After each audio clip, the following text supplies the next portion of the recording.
Ituloy ang impeachment. Yan ang sentimiento ni former Senator Antonio Trillanes sa nakatenggang paglilitis ni VP Sara. Dapat na raw itong simulan ng magkaalaman na.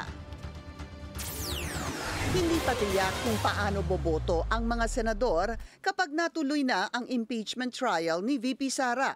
Sa programang On Point ng Bilyonaryo News Channel, ipinaliwanag ni dating Senador Antonio Trillanes na ito ang dahilan kung bakit dapat matuloy ang paglilitis kahit tila may numero ng mga senador na pabor sa bise. Kung kumpiyansa talaga sila dyan sa numbers na yan, precisely, pwede naman kayong mag-acquit sa dulo. Ang bilangan kasi sa dulo, hindi sa una. Kaya we should not assume na hindi komo ang mga public pronouncements ng iba't ibang mga senador ay leaning acquittal, leaning conviction. It doesn't mean na mananatili yon.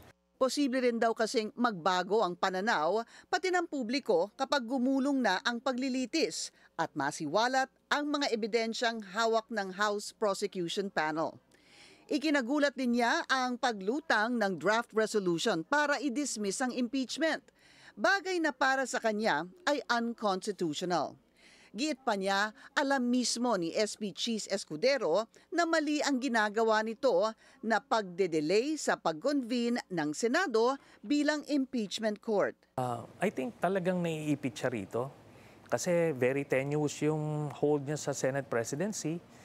And he believes kailangan niya ito to be a viable candidate for president in 2028. So, sinusugal niya na ito lahat. But I think there should be another way to hold on to that position without doing this. Ilan sa mga nakikitang senaryo ni Trillanes ay magsara ang 19th Congress sa Senado nang hindi maisasalang ang impeachment sa plenaryo dahil kwekwestiyonin ang quorum.